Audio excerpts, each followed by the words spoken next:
Breaking news. To what end is Israel assisting this Putin ally in dodging justice? Israel has a ready tool at its disposal to show the Kremlin that its support for Hamas will not go unpunished. Elon Shore, a businessman turned politician in Moldova, has fled the country while appealing his $1 billion bank fraud conviction. Since then, he's been collaborating with Russia in an effort to topple the pro-European government there.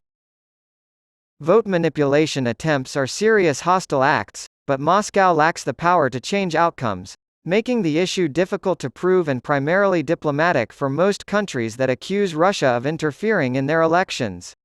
As a result of Sunday's nationwide municipal elections, which were seen as a plebiscite on the country's decision to bid for EU membership and a test run for next year's presidential election, Moldova's weakness was exposed.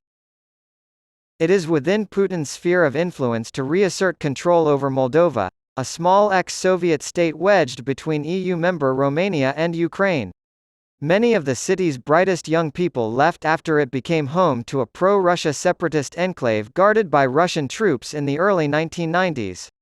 When Russia invaded Ukraine in February, one of its goals was to overthrow President Maya Sandu's pro-Western government.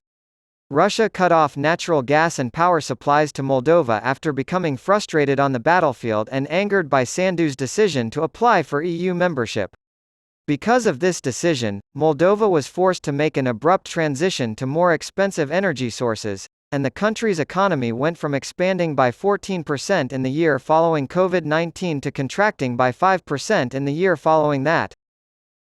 Shore has tried to take advantage of the ensuing unrest by funding ongoing protests, demanding the government's resignation, spreading false information via his media outlets, and promising a return to cheap energy and Russia's embrace once Sandu's regime is overthrown.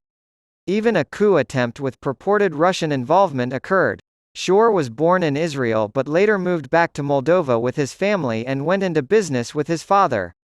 He entered the worlds of banking and the duty-free franchise at the main airport before being suspected of massive fraud and switching careers to enter politics.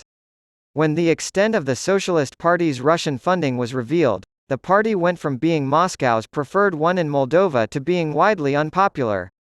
Moscow quickly warmed up to Shore, and his party's leaders were well received there. He insists Moscow isn't backing him. Despite winning a plurality of the vote on Sunday, Sandu's ruling Party of Action and Solidarity fared poorly in urban areas where residents must pay for gas to heat their homes. In a speech to EU parliamentarians on the eve of the vote, Sandu admitted that her government had taken measures she later regretted in order to win the vote's qualified approval. Websites were shut down, TV stations owned by or affiliated with Shore had their licenses suspended, and his party, Chance, was outlawed at the last minute. Although no democracy enjoys having to resort to such measures, we cannot allow Russia to threaten our security, she argued. The Kremlin would be warned if a fraudster were extradited there. It's also the morally correct thing to do.